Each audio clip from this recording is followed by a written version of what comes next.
Author's House.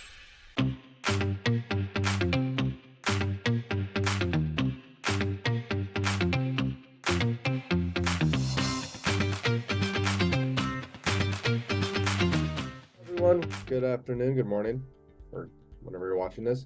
My name is Nick. I'm your host for BookBuzz TV. Today we have a very special guest. This is Frances Pitard, who has written the book The Little Girl Who Became a Giant. Frances, hello. Thank you for coming on. Very good, thank you.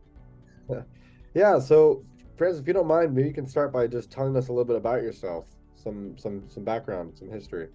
Well, I am a scientist, actually. Writing books like this one, it's a hobby. It's not my main business.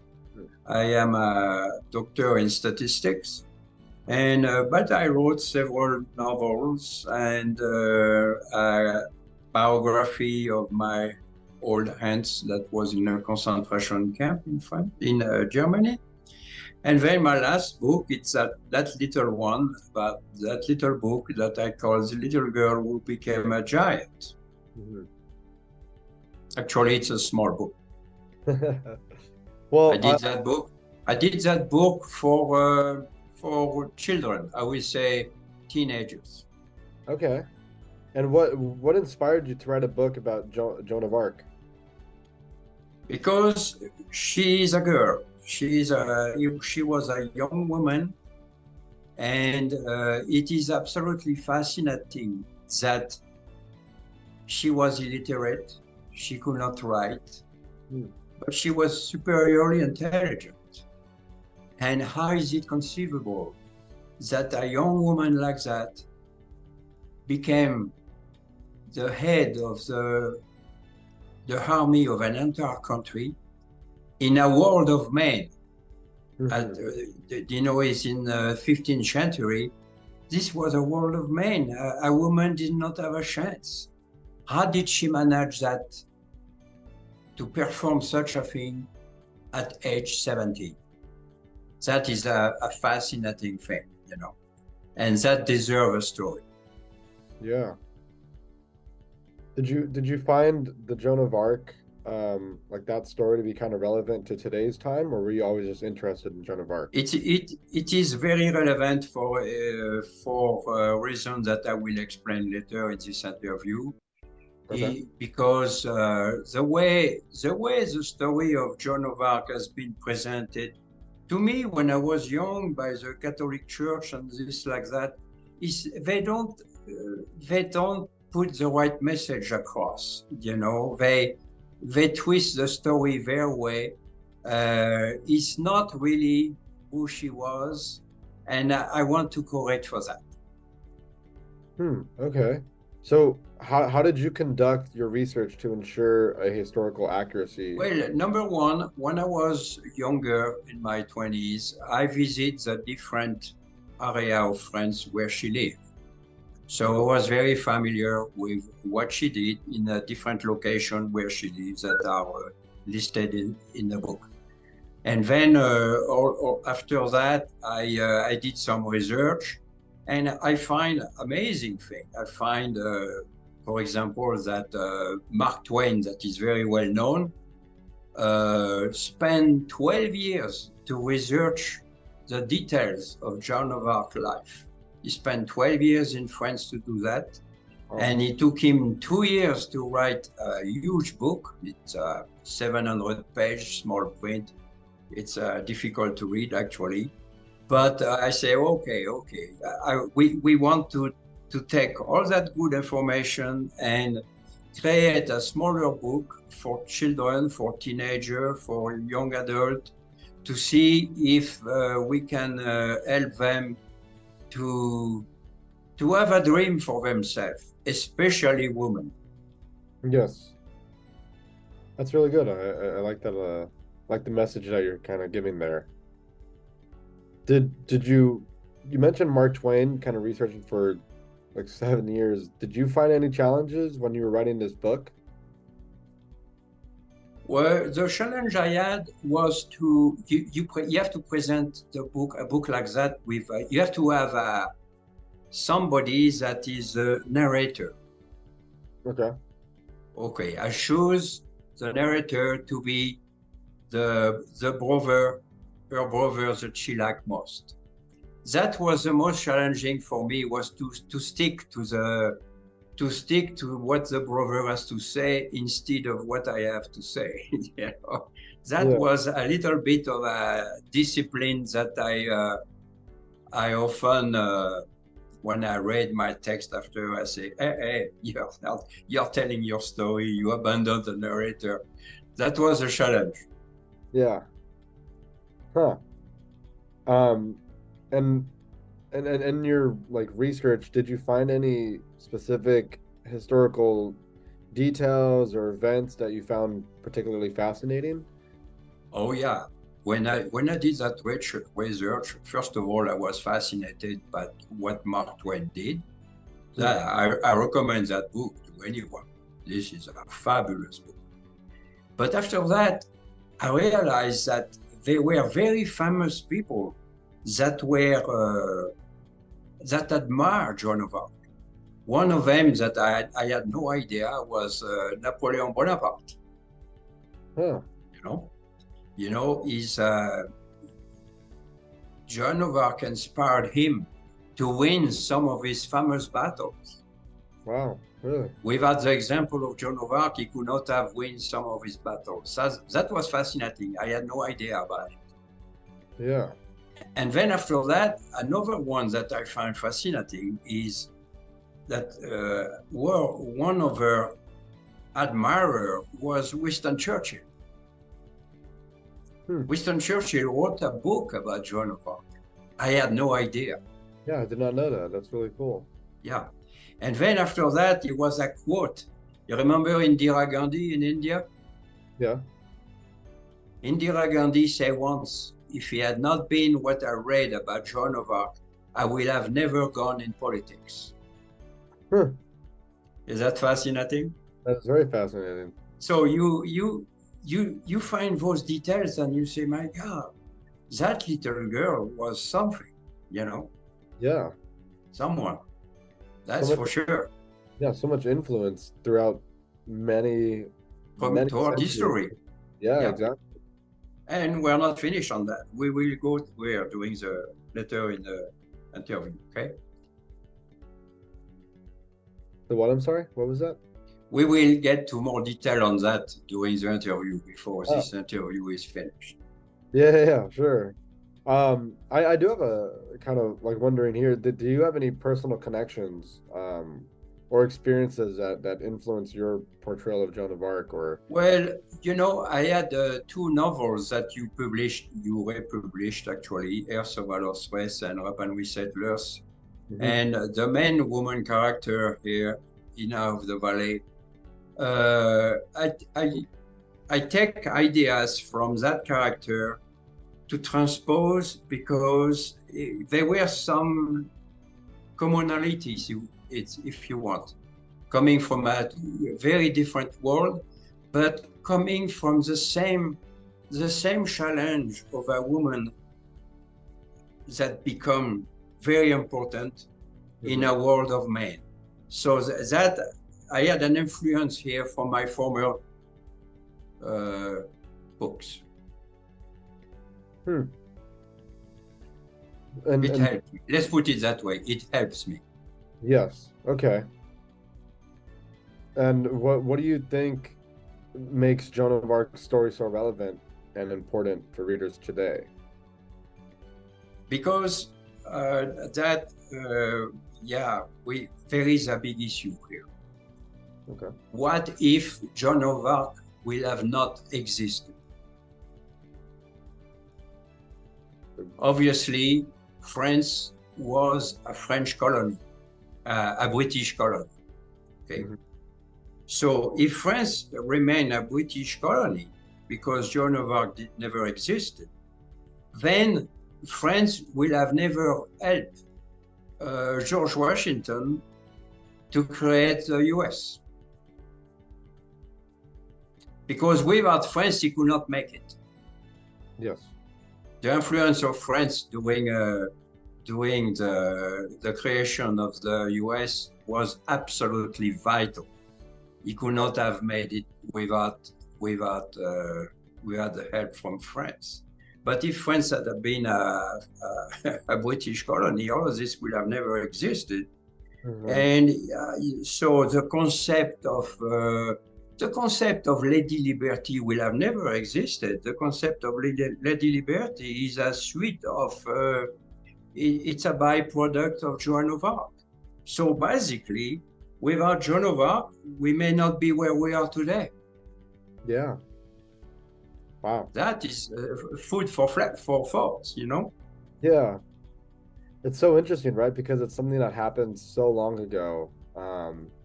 And it's just something that you just hear about like in history, but you don't realize like how it would have affected so many other events. I mean, yeah, it's a snowball effect in all directions. So Yeah. the world will have been completely different. Mm-hmm. And so were there any aspects of Joan of Arc's life or character that you found challenging to capture in your writing? The fact that she was so brilliant when she was so young. You know, her brother started to realize that she was an amazing genius with words, creating a sentence, words to explain something, to convince someone. The fact that she was illiterate, she could not write, she could not read, but she had an amazing talent with words. And that's fascinating. How did she got that? She started to have that talent when she was 8 years old. And it went better and better when she was 10, 11. And then what she did when she was at age 17 is just mind-boggling. That's okay, incredible. So given that this is like a children's book, how did you like balance staying true to the historical facts while also adding the creative elements to kind of keep the children involved and engaged? Well, yes, I try very hard to stick to historical facts. Mhm. That's very important. I put a few detail on me to embellish the book, but I kept it to a minimum. Okay. Hmm. And so earlier in our interview, you mentioned that you wanted to get into certain things, certain details about Joan later. Can you elaborate on those more now? Well, we already talked about the fact that without her, we will not be where we are today. She had probably an amazing, she was an amazing factor on history. That's a fact. And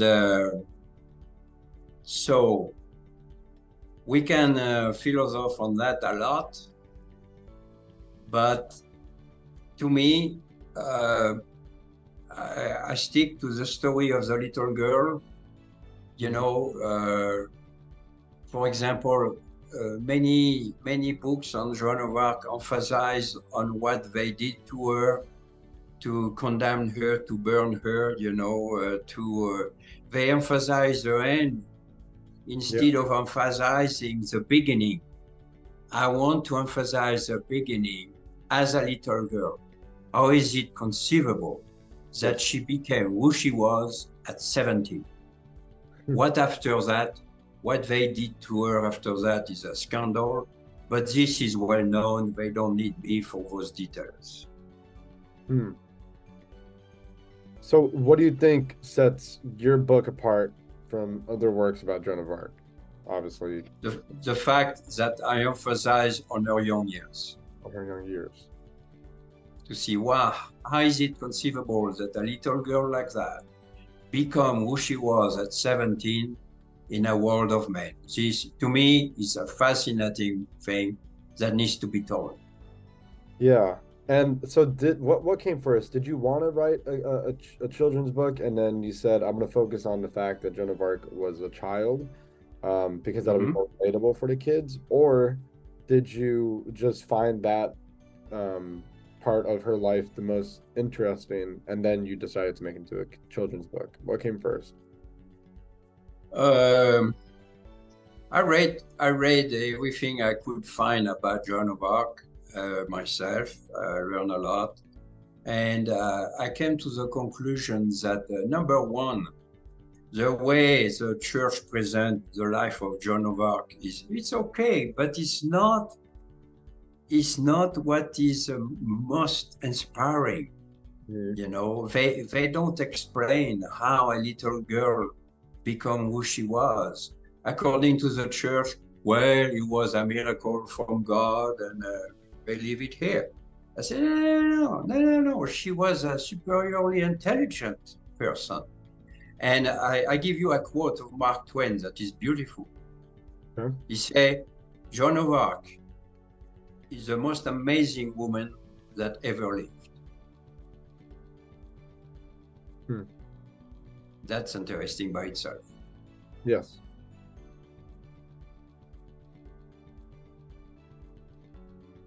How do you think, like, was you like your approach in portraying Joan of Arc's inner thoughts and emotions? How do you think that got conveyed in your book?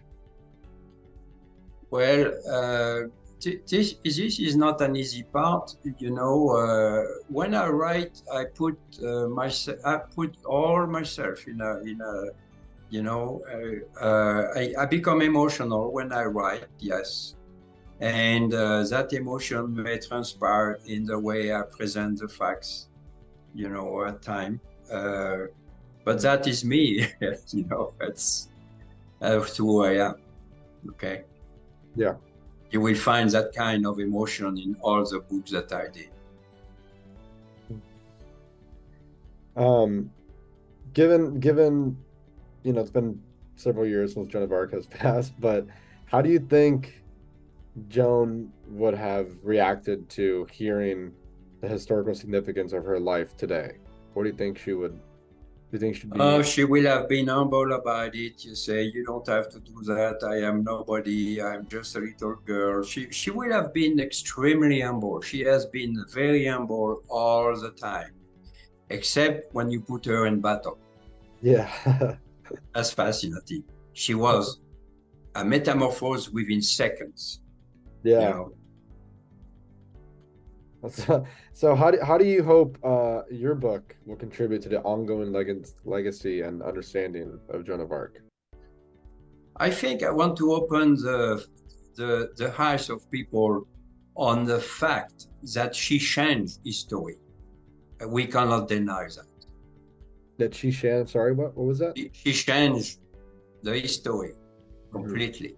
Oh yeah. So we will not be where we are. We will not be in the kind of country we have today without her. And that, I think we owe her some I don't know how you call that, but some recognition more than we do, you know. And to me, a book like that should inspire any young woman. Say, if you have an idea, if you know you're right, if you have the will, never quit. That's your battle. Nothing and nobody can stop you. That was Joan of Arc. That's beautiful. And I think having that kind of sentiment or that message ingrained, especially from a young reader, is very important. It gives you a very good understanding of, you know, what you're fighting for and what you want to achieve out of life. Yep. It's very good. So before we kind of wrap up here, I just kind of wondering, as a successful author, what kind of advice would you give to young writers or beginners who are just starting their writing journey? Have a dream. Okay. Be honest about what you write. Never quit. I give you a quote here of the Jack London. Remember Jack London? Mhm. He said, he was 18 when he says that, before he wrote all his books. And he said, I will never spend one day of my life without to write 1,000 words. Wow. And he did. And Yeah. he came out with 35 books, you know. He died young at age 35. Wow. So, but this is a kind of thing. It's all of this stuff. You want to write a book, it's an attrition process. Never give up. Little by little by little, you will wake up at night and write a couple of pages and go back to sleep, you know, that kind of thing. But Yeah. never quit. No matter how long it takes, keep going. Right. That's right. That's great. Well, I'd love to give people an opportunity to read this book. So can you please tell us where we can purchase your book? Well, the publisher is Author Press, and I think it's Author Press run the show here for me. You know, I can do practically nothing from my side. I am busy in other business, you know. But I trust Author Press to help me on this. Okay. Nice. And how has your experience been working with Authors Press? Well, it's a good team. A good team. I have several issues about money and stuff like that, but overall, I had a good relationship with everybody at Author Press. Great. Well, I think we're pretty much done, but do you have any final questions or final kind of comments that you'd like to make before we kind of wrap up here? No, I hope all of you have a lot of interview. You have an interview now for each of my books, so I think there is a lot to offer here, and I wait for success. I hope One day we will go somewhere. that'd be great. We'll, travel around like Joan of Arc, Yes. except the conquering and everything. All right. Well, I think with Okay. that, huh? It was wonderful talking with you. Oh, you as well. And thank you so much for all your insight and for anyone listening, please go get this book. It's amazing. Um, the message behind the book is just completely inspiring and very positive. So, but thank you so much, Francis, for your time. No problem. Say hello to me to everybody at Author Press. Will do. This is Nick over at BookBuzz TV, and once again, this book called "The Little Girl Who Became a Giant" by Francis Pitard is available on Authors Press. I don't know what else to say. Francis, thank you so much. You're very, very, very, very insightful, and we look Thank forward you. to hearing from you in your next book. Thank you very much. Of course. You have a good day. You too. Bye.